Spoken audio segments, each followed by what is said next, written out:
Welcome everybody, thank you for watching. Today we're going to be going over the first video on our CBRN video series, that is the chemical, biological, radiological, and nuclear weapons. This is going to be an explanation video, so if you watch the tier list video and you're like, wow, some of this stuff sounds kind of interesting, or you're just interested in the stuff in general, but you don't really know what I was talking about, these videos are going to be explaining that to you. So we're going to be going over agents that are commonly used in warfare or were experimented on for use, their effects and their history. This is not going to be a comprehensive video on all chemical weapons. Of course, there has been hundreds and thousands of them that have been experimented with, but they really weren't widely used at all, or they were just experiments. We're going to be covering how we're going to be doing this is I'm going to start off with just covering the class of agents. So for the first one we're going to be doing is blister agents. So I'm going to give you an explanation on what a blister agent is, and then I'm going to get into the specific agents. So what blister agents are? Blister agents are chemicals that when they get onto the skin, they cause blisters. It's in the name, right? There are 3 different types of blister agents, but we're going to be covering 2 because the first 2 kind of do the exact same thing. Just really only the difference between the 2 is the time to actually cause a reaction. So the first set we're going to be going after are vesicants. So vesicants include sulfur mustard, lewisite, nitrogen mustard, and sulfur mustard.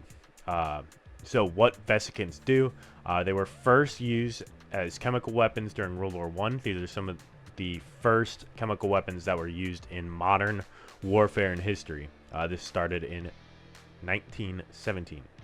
These agents can be spread as either a liquid, a gas, or a spray. And of course, like the name, they're blister agents. So what do? They cause blistering. All blister agents are denser than air, so they like to sink down into low-lying areas. This is why they were really useful in World War I, because they had a lot of trench warfare. So if you have something that can fill up a trench with a toxic gas, and even the guys that are unalive, the guys that are in the trench, or drive them out of the trenches, that's why these things were so effective. How these work is they target the DNA of the cell, and they cause a disruption in the cell cycle. This can cause mutations, and this can cause cancer down the line, with also causing the blisters. That's one thing that a lot of people don't realize, is that with blister agents, yes, blister agents are not necessarily designed to unalive you. They definitely can if you breathe them in or you get too high of an exposure. But their main thing, what they are used for, is to cause blisters and incapacitating injuries. What a lot of people don't know is, aside from those blistering properties, they also disrupt the DNA a lot, cells, and causing mutations. So down the line, even if you survive from the blistering effects of them, it has a 80% chance of creating or causing cancer down the line, which is not great. Like I said, with blister agents, they are not designed to unalive you. They will cause huge blisters anywhere that they are encountered. Of course, one of the biggest ones was mustard agents that were used in World War I, and then the Italians in the Ethiopian Wars used them in the Ethiopian War. I forget what the name of that was. The second subset of those is going to be urticants. This is primarily going to be phosgene oxime, known as CX. Phosgene oxime was first made in 1929, but it was never used on the battlefield. This one was just a theoretical one. There is a little bit of controversy with calling phosgene oxime a blister agent. There are some people who say that it should be. There are some people who say that it shouldn't be considered a blister agent. And I believe it's actually mentioned further along in this video. There is limited specific information about this chemical, but it is described as a colorless solid, a yellowish brown liquid with an unlikable or irritating scent. So Again, not specific. A lot of these you will get like a specific, like it smells like oleander, or this smells like garlic or fish. This one just says unpleasant, so it's probably just something that stings the nose. I've never smelt it myself. What this does is within a few seconds after touching this, it will cause pain. This is also known as a nettling agent. It causes pain and burning sensations within the first 30 seconds, and then it'll start blanching the skin. What that means is it turns it very white, kind of extremely pale. You'll start to break out in hives in about 15 minutes, and then after 24 hours, the whitened areas of the skin where it was blanched is going to start forming scabs and dying.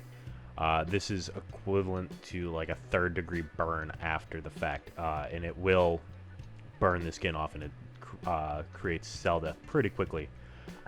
For blister agents, the best way to get this stuff off of you, if you have, it's called something that the military uses called RSDL, Reactive Skin Decon Lotion. If you can get that on you, great. But as always, flushing with water, getting that stuff off is best.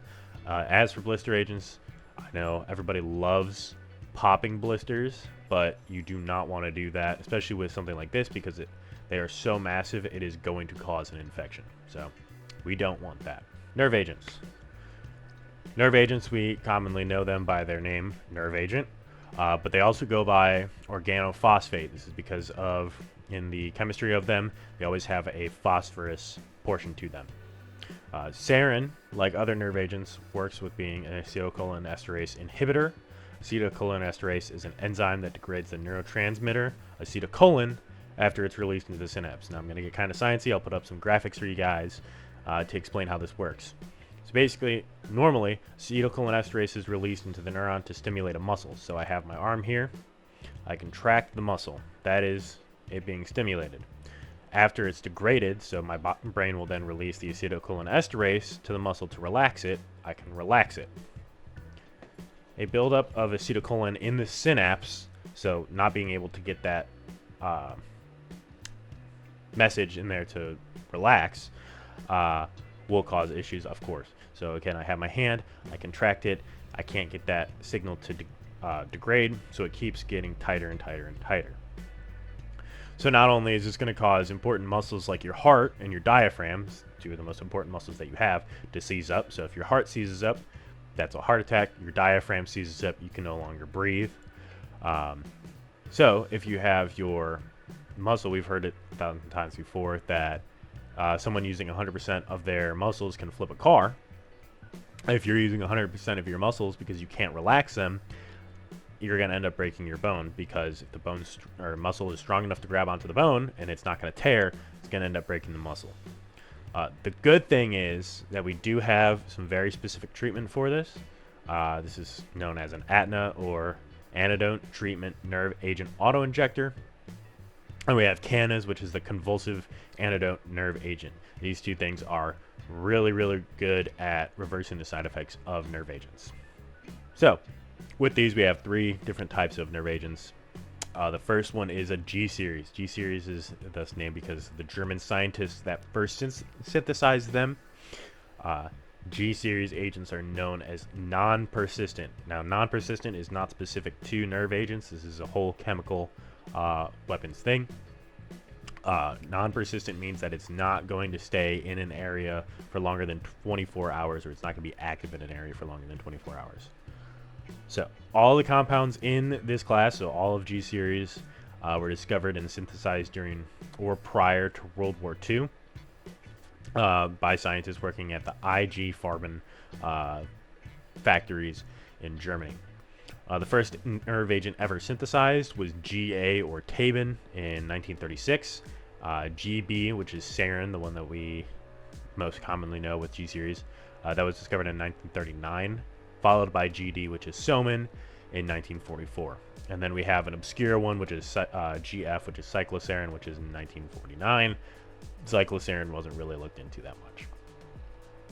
Sarin, like many nerve agents, is a colorless, odorless liquid. However, sarin is pretty volatile. Again, means that it likes to go, makes it non-persistent. Something being volatile means that it likes to turn from a liquid into a gas. So say something like water would be considered volatile because it turns into a, well, actually I wouldn't say water. Something like alcohol would be considered volatile because if you spill like rubbing alcohol on a table or something, it's going to evaporate pretty quickly. Sarin is by far the most well-known G series. It's been used a lot of times in recent histories, including 1988, when Iraq used it 4 times against Iranian soldiers at the end of the Iran-Iraq War. We also know it in the 1994 Matsumoto incident, which is the lesser-known incident that was committed by Aum Shinrikyo. Their most known incident is the 1995 Tokyo subway sarin attacks. Basically what they did, they went onto the subway, they had some papier-mâché bags that were filled with the binary agents that create sarin. Once they got to a certain stop, they poked them with pointy umbrellas, mixed them together, and those 2 binary agents came together to create sarin on the subway. Sarin in its purest form is about 26 times more deadly than cyanide. However, to get it into a very pure form, you need some very specific laboratory equipment that is controlled pretty heavily. So a lot of sarin that's used by non-nation states is going to be pretty degraded and not very pure at all. So it's going to be way short of that 26 times as deadly mark. But it is still pretty good, pretty potent. The LD50, I'm going to be talking about LD50 a lot in this video. LD50 is the lethal dose for 50% of those who are exposed, so just in a regular population. Of course, this is LD50 is not always precise. That's why there's a range, but this is like the average. The LD50 for sarin in air is approximately 28 to 35 milligrams per cubic meter per air or per minute. So again, measured by time. If you get this stuff on you, it takes a very small amount. It does like to absorb through the skin pretty well. The common thing people say is that if it gets onto your skin, it's close to the size of like a dime usually will do it. While sarin does not like to exist as a gas, it is just as, or my bad, it does, while sarin does like to exist as a gas, it's just as works just as well as a liquid, and it can be sprayed. I believe that's what they tried to do with the Matsumoto. V series. Allow me to butcher these names real quick. We have Ranjit Ghosh and J.F. Newman. They discovered V series nerve agents at the British firm ICI in 1952. So of course, just like everything, we can blame the British for their terrible cooking. They patented diethyl S2 diethyl aminoethyl phosphonothiolate, also known as VG. They later trademarked as Amaton in 1952. Further commercial research on the similar compound ceased in 1955, and with the when it was discovered that it was lethal to humans, they said, hold on, wait a minute, let's get a government contract for this. So samples were sent to the British government and their research facility for evaluation. After the evaluation was complete, several other classes of the compounds became the group name V series for the new nerve agents. The best known one from these is VX. VX is the one that is most commonly used, and it's the base for pretty much every V series that's used within recent history. Again, with nerve agents, V series are odorless, colorless when they're in their gaseous form. However, when they're in their liquid form, they kind of look like motor oil, maybe a little bit amber, very thick. So with it being highly viscous, it has very low volatility, sometimes compared to motor oil. It evaporates 1,000 times slower than water. So if you've ever spilt motor oil, say in your driveway because you're doing an oil change on your truck and you forget to take the drain plug out of the oil bucket, and then it spills everywhere, it's kind of like that. That's how long it takes for it to evaporate from the concrete. Not speaking from personal experience there. The LD50 is estimated at being 5 to 10 milligrams, and inhalation is even less than that. So 5 to 10 milligrams if it gets on your skin. It's a very small amount.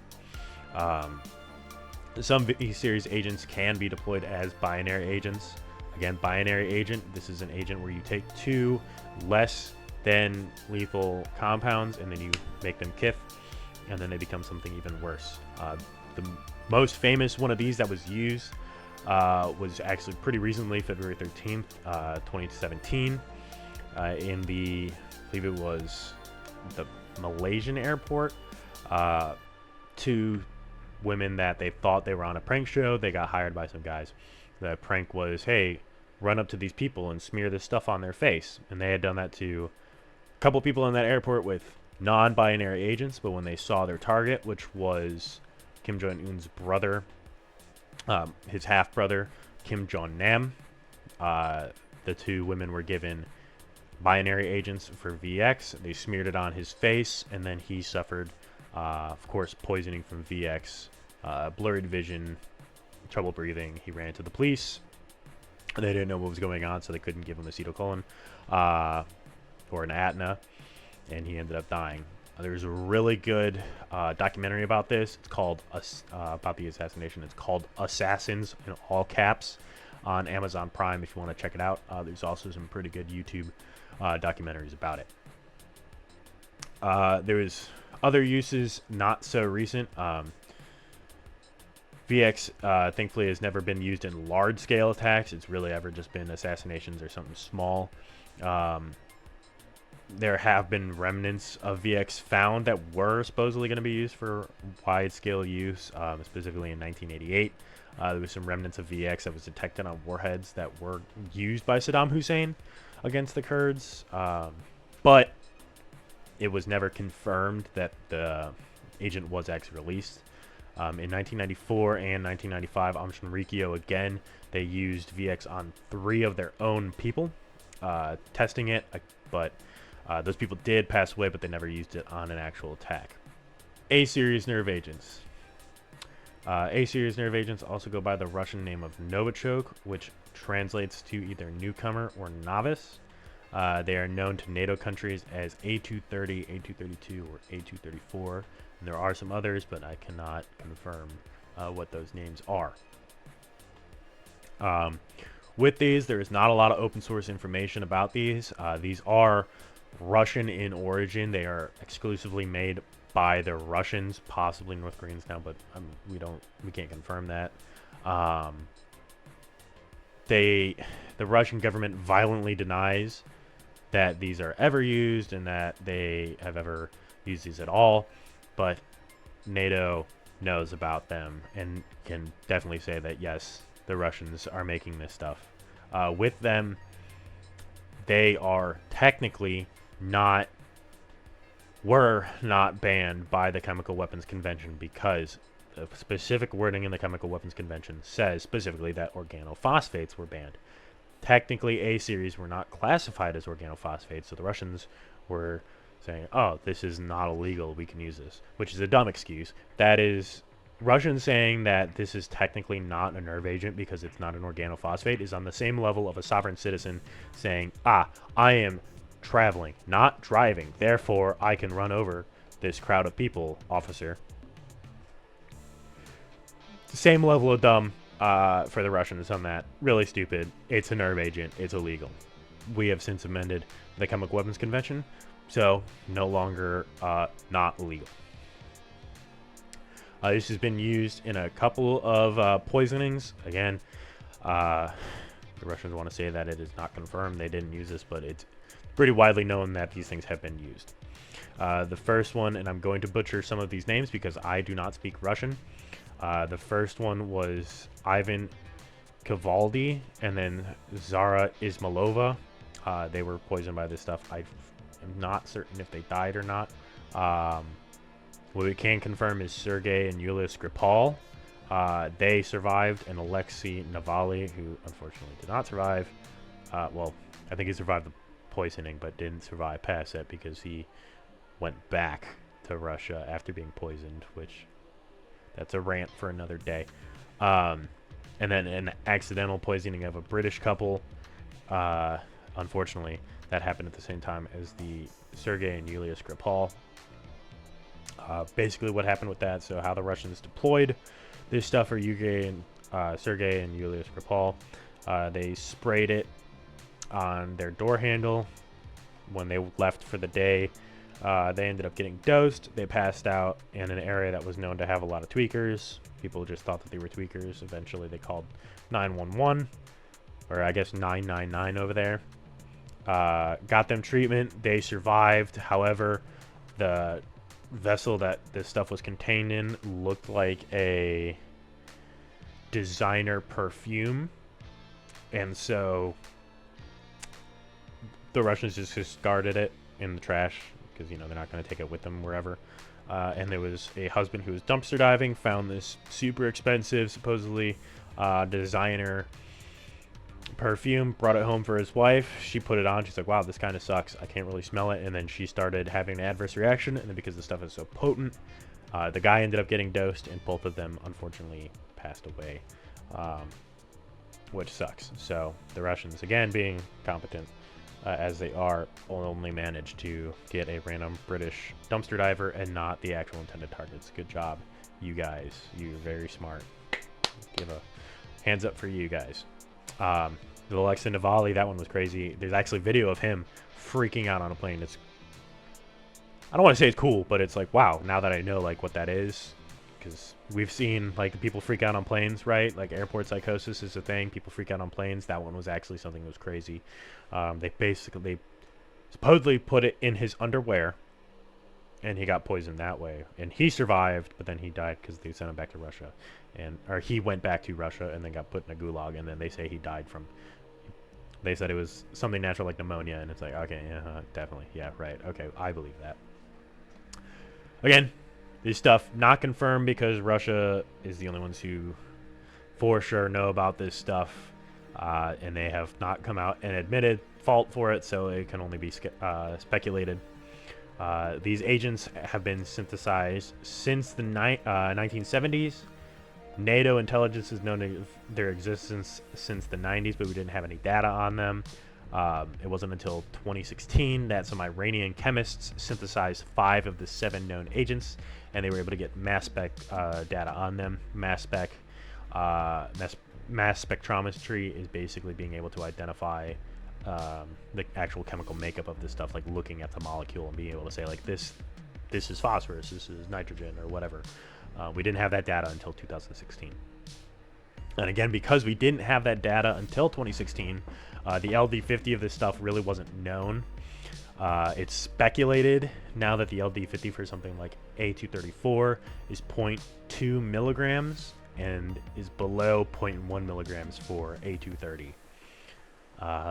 Again, because of the nature of these agents and just the fact that we don't really have that much data, and that they were specifically designed to go around NATO PPE and detection equipment, anything short of mass spec or spectrometry, which is basically magic using lasers to shoot at something and analyze the chemical structure of it, you won't be able to detect this stuff.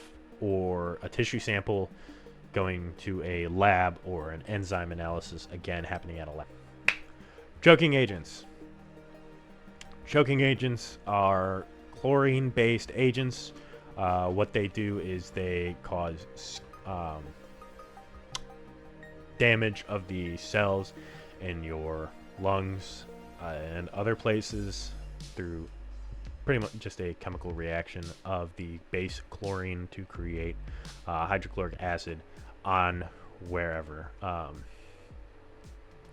These, again, pretty short list for these. We have chlorine for the first one. Chlorine has been known about for centuries. It's been used, is one of the most commonly used compounds. Sodium chloride has been used since like 3000 BC for different stuff throughout the years. The first like industrial studied use for it, though, that we can date back to, at least that I saw, was 1974 by a Swedish chemist, which is Carl Wilhelm Scheele.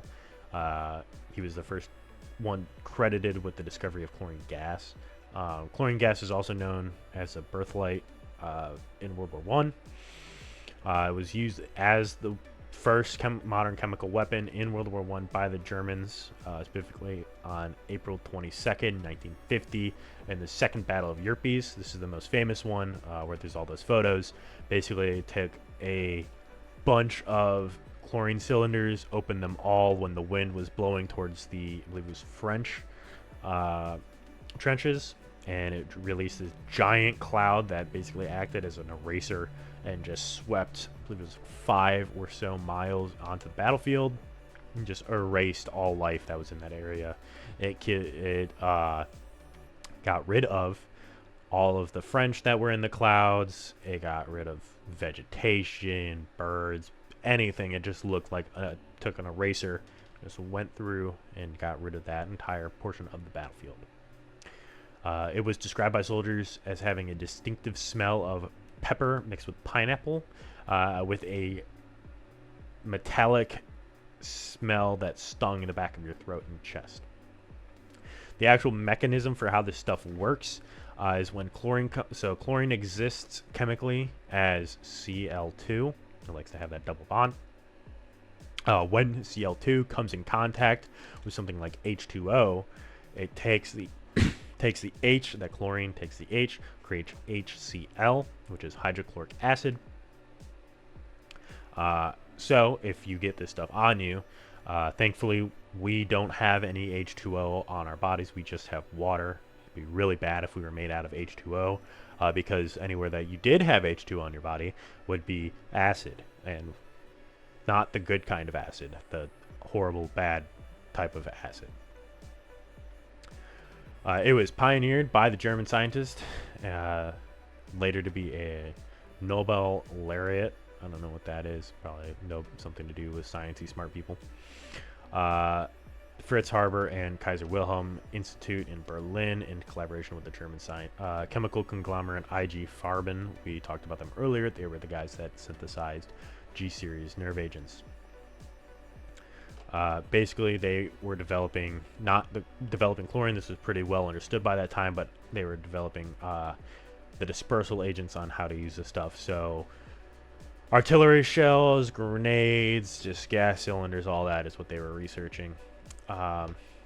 It was replaced after that by more deadly phosgene and mustard agents, but it's pretty it was pretty crazy when it was first used. Chlorine today, of course, has a lot of practical uses for industrial purposes. Most commonly, it's used as a disinfectant. Of course, we all know of chlorine for your pool and chlorinated water. So very common today, not used for warfare, but still not great to be around. Chloropicrin. This was discovered in 1848 by, again, Scottish chemist, this time John Stenhouse.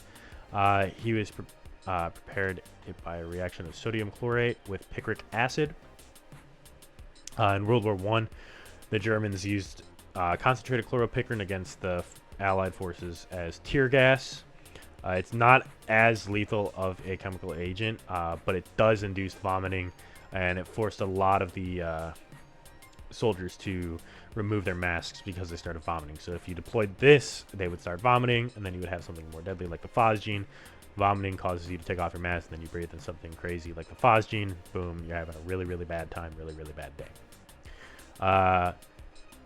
However, and I have to tap dance on this one, today it has been confirmed, not today like as in today specifically, but like this last year, it has been confirmed by the OPCW, which is the, I believe it's the organization something chemical weapons. Basically what they do, I'm forgetting I know what they are, I forget the actual acronym right now. Basically what they do, they're the worldwide watchdog that goes and works against chemical weapons being used in warfare.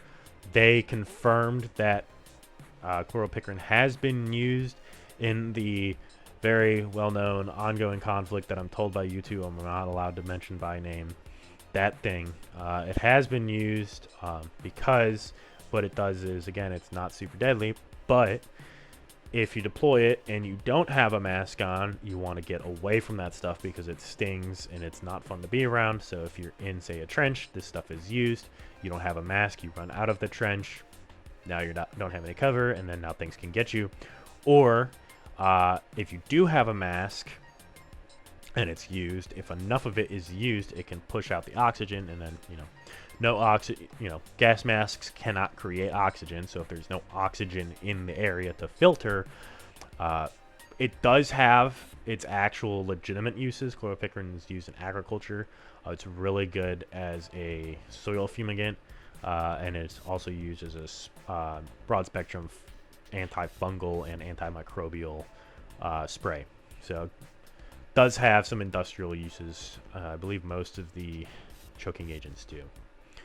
It is most commonly used as standalone treatment in combination, or a standalone treatment, or in a combination with methyl bromide and 1,3-dipropionine as, again, a fumigant.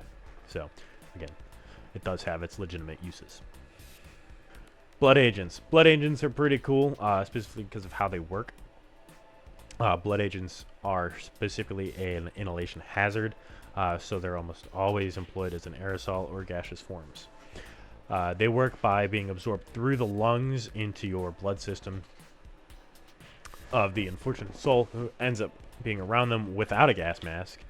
Basically what it does is it saturates your blood, and it prevents the exchange of oxygen and carbon dioxide in the lungs and the blood, leading to suffocation due lack of oxygen. I'm sorry I'm moving around in my chair a lot. For the blood agents, we have cyanogen chloride. Cyanogen chloride is the child of the French. Again, thank you, France. You're terrible once again. Not as bad as British cooking, though. In World War I, they were competing with the Germans to develop a chemical weapon. As the Germans, like we said before, they had chlorine, and they were also developing phosgene. So the French were like, hey, this is working real well. Look what it did to our guys. Let's make something even worse.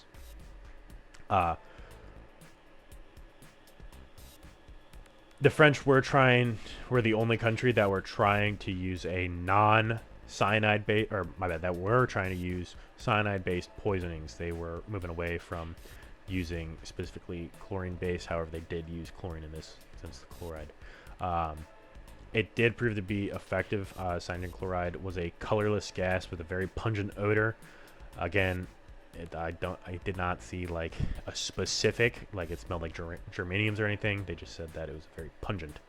And along with its regular effects of the blood agent, which was that, of course, stopping the exchange of oxygen, these caused rapid paralysis in the central nervous system.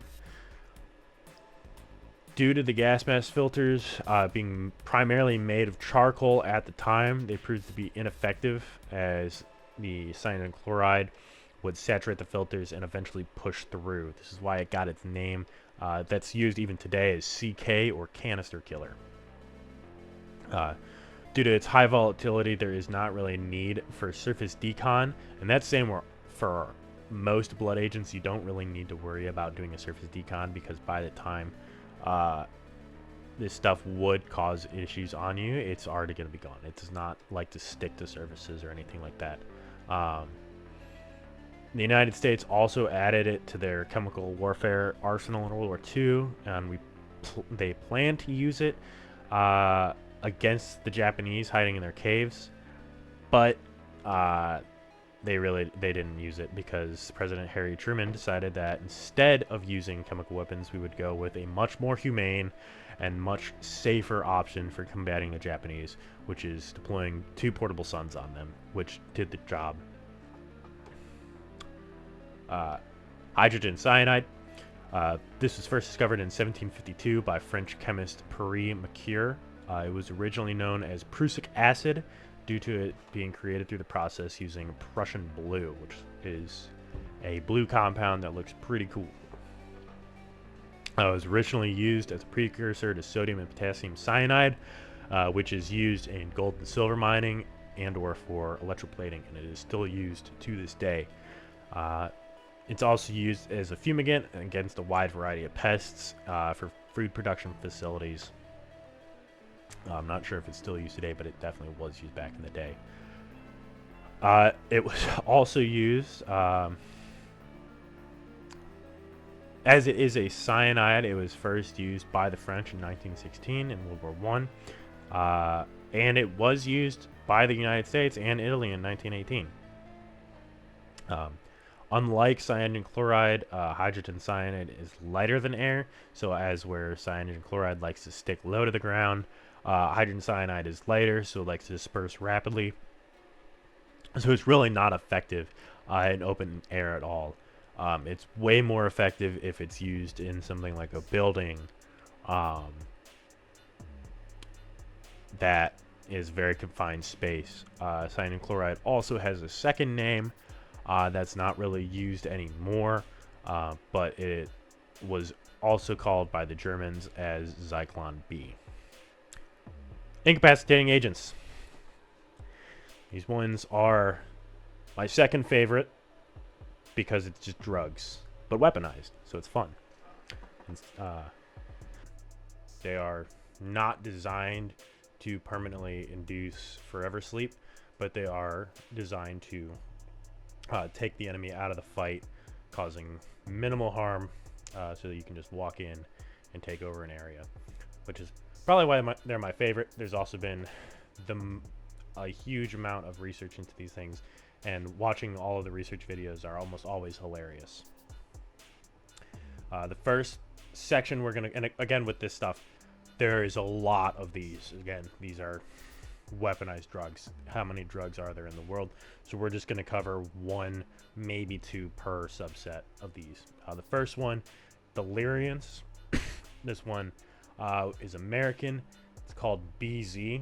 I'm going to put the chemical name up because I'm not even going to attempt to say it. Quindel Bingus, I'm going to call it QB. BZ. It is a white crystalline powder with a bitter taste to it. Good for the guy who tasted that. Probably had a real good trip. It's odorless and it's non-irritating, but it does have delayed symptoms of up to several hours. It can be dissolved or in a solvent form. The way that it was used and research being used was by the U.S. It was like a 750-pound cluster bomb that could be, when deployed, would cover an area as large as a football field. And it has a half-life, meaning that like half of it is going to be gone by a specific time. Kind of the same way of using the word as we would refer to radiation. So it'd sit in an area for about 3 to 4 weeks in moist air. So if it's super humid outside, it'll stay there for a while. It's extremely persistent in soil and water. Again, 3 to 4 weeks, that's a long time for it to even be in the air. So for it to be in the soil would probably be even longer.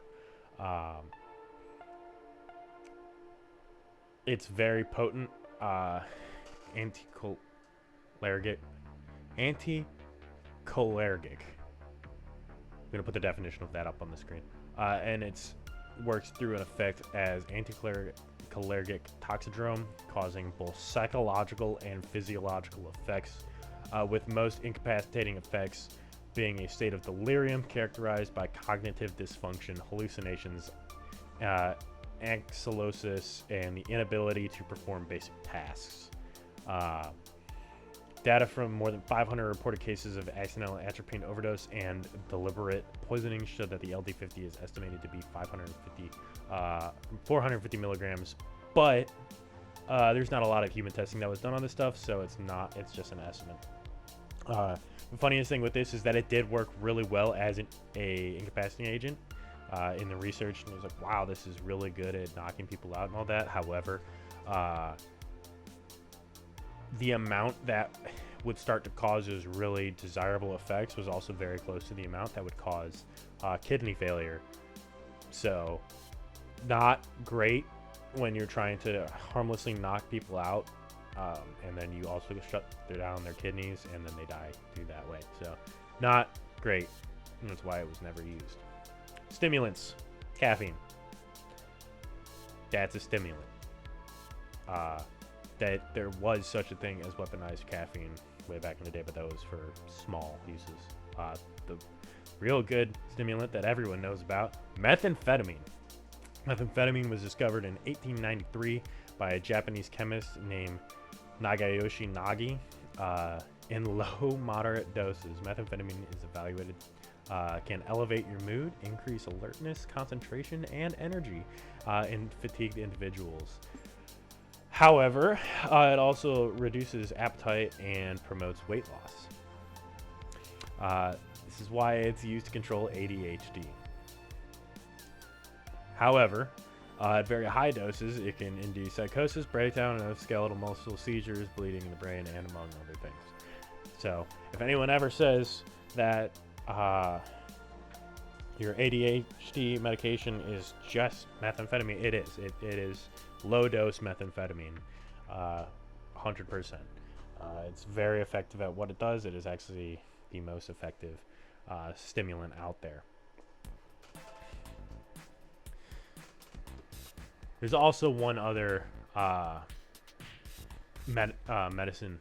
I don't know the name of it specifically, but it is just pure methamphetamine in small doses. Besides like ADHD medication, this one is an over-the-counter medication that is crystalline methamphetamine, just crushed up, which is hilarious. I don't know the name of it, and I'm not going to say what the name is. Depressants. The most famous one and the one that I like studying the most is fentanyl. Fentanyl's got over 650,000 different analogs to it, so there are a lot of different types of fentanyls out there. The company Janssen Pharmaceutical first developed fentanyl in 1959, and during the 1960s, fentanyl was used as an intravenous anesthetic used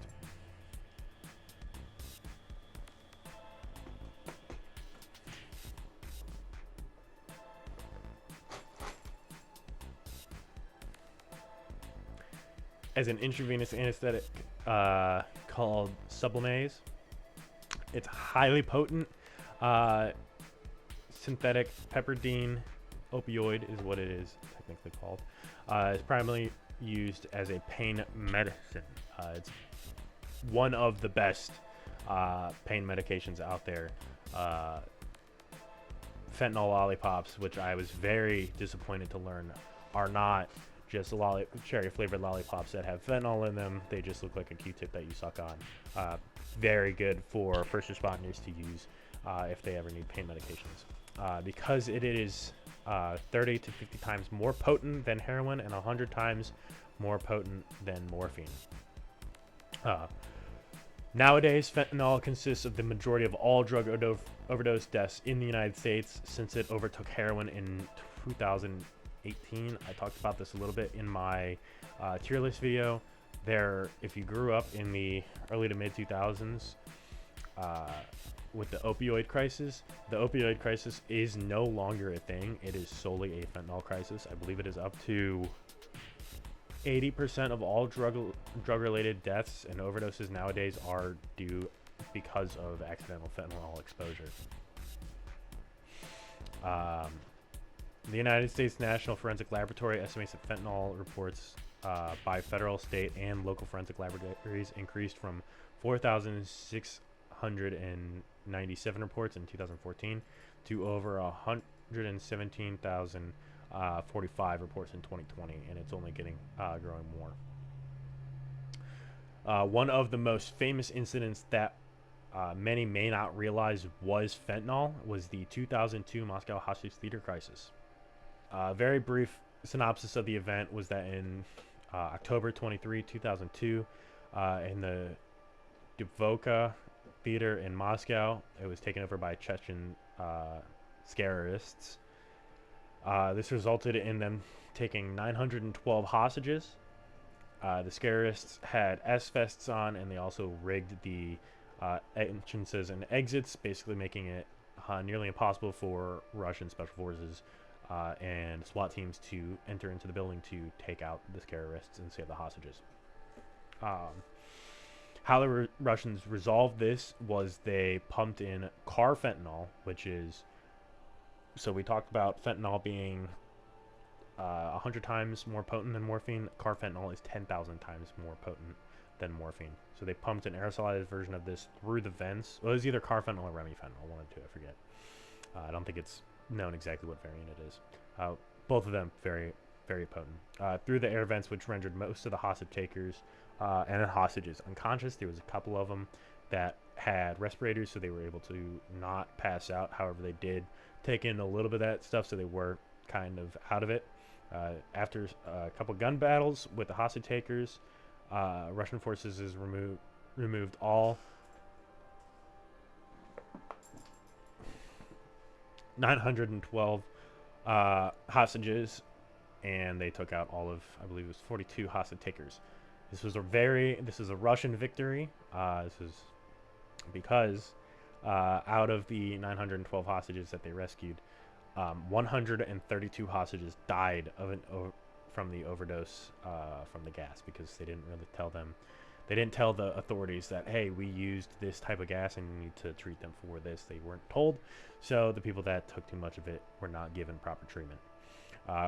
Russian authorities initially maintained that none of the deaths were caused by that, and they were saying that these deaths were directly because of the hostage takers. But later, Moscow's health committee chairman announced that all but one of the hostages that was killed in the raid had died from the effects of the unknown gas rather than gunshot wounds, which is what the Russians initially claimed. The cause of deaths for the listings are still declared as scarism, or that they died from heart attacks or gunshot wounds.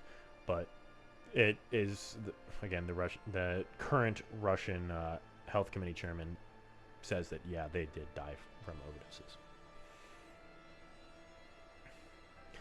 Aside from that, fentanyl has not been used in any wide-scale attacks or anything recently. It is just a issue for people who are overdosing it because it's been mixed in accidentally with drugs. There is stuff, of course, out there right now that you can get over the counter to counteract fentanyl exposure, and I do recommend that even if you don't use or plan on using drugs. I don't use drugs. However, I do like to have Narcan on me, or there is another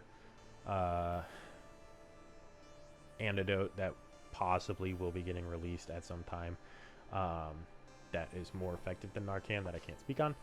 But I believe it's going to be over the counter. I'm not 100% sure, but I would recommend having that on you, because again, it's just like having a very cheap EpiPen on you. Even though you may not plan on ever doing drugs or having it, you could save someone's life, because again, with fentanyl, because it is so potent and it gets mixed into stuff accidentally all the time nowadays, that you could be saving an innocent person's life who had, again, never intended on taking any of those substances, but they just got exposed to it accidentally anyway. So again, if you do have a first aid kit, I would recommend you having naloxone of some sort, because again, even if you never intend on using any of the substances that may have it, someone else also probably doesn't intend on using it, but they may get poisoned by it. So it's always good to have that stuff with you. On to a lighter note, we're going to cover psychedelics. Psychedelics, the most known psychedelic, LSD, or lysergic acid diethylamide. This was first discovered in November 16th, 1938, by a Swiss chemist Albert Hofmann in the Sandoz laboratories in Basel, Switzerland. LSD was originally perceived actions mimicked the symptoms of psychosis, including delusions and or delirium, as opposed to only hallucinations. It was later, there was research that if it could be used as psychotherapy, or as a psychotherapy drug, that could cure addictions such as alcoholism. This was not the case. In the 1960s, the British military began trials with LSD to see how military units would handle being under the effects of the drug if it was used as a weapon against their troops. It is an amazing. It's all documented. It is an amazing video. I highly recommend you watch it. Like, it is, I believe, the British. Given at the start of each day's exercise. 25 minutes later, the first effects of the drug became apparent. The men began to relax and to giggle. But this man was more seriously affected and had to be removed from the exercise. After 50 minutes after taking the drug, radio communication had become difficult, if not impossible, but the men are still capable of sustained physical effort.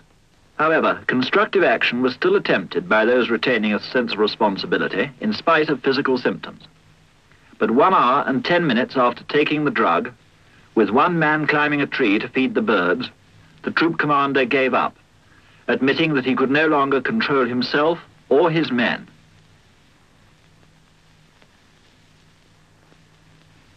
He himself then relapsed into laughter.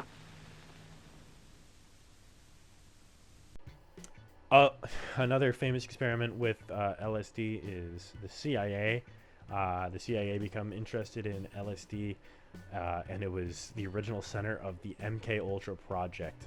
They basically dosed a bunch of people, homeless people and college students, with LSD to see what would happen if they could use it for mind control, or if it could be used as a true serum. It started giving everyone LSD, basically to see what would happen, and then subjected them to severe psychological stress just to see what would happen and to see what they could do with it. After thousands of tests, it was concluded that LSD was too unpredictable and too uncontrollable, and it differed between each subject. So there was really no use in using it in those research for psychological research or whatever they were trying to do. RCAs are riot control agents. So these differ from all other chemical agents because, like everything that we covered up until this point, they are completely banned by use by the Chemical Weapons Convention. So with these, they are acknowledged by the Chemical Weapons Convention. However, these are allowed to be manufactured and used by a government as long as they are used inside that government's own country. That's why we're able to manufacture things like tear gas and use it on our own citizens, because the CWC says that's okay for use them in riot control. How riot control agents work, they're used to disperse crowds and make it very uncomfortable for a person to be in an area and make you submit or disperse from an area. The first one that I'm sure everyone knows about, CS gas. These are the grenades that you typically see at riots. They get thrown out, they smoke up. It's that white smoke that you see. Makes the air very, very spicy and makes you not want to be there. This was first synthesized by two Americans, Ben Corson and Roger Sturton, in the Middlebury College in Vermont in 1928. This is actually where it gets its name, CS. It comes from both of their surnames, Carlson and Stoughton. The actual chemical name for it is 2-chlorobenzyl-malonitrile. It's a solid at room temperature. It looks kind of like Himalayan salt, but not as chunky. If you kind of grind it down to where you can put it out of a regular salt shaker, that's kind of what it looks like. It doesn't really cause too many irritating properties when it's in its solid form. It needs to be aerosolized in order to be effective. It can be aerosolized pretty easily by melting it down on something like a hot plate, or in what you see with those riot control grenades, it just uses a small exothermic charge that dissolves the powder. CS2, dried powder, is a siliconized micropulverized form of CS. So micropulverized just means that it's very, very finely ground. That is supposed to cause irritation, but I don't believe it will.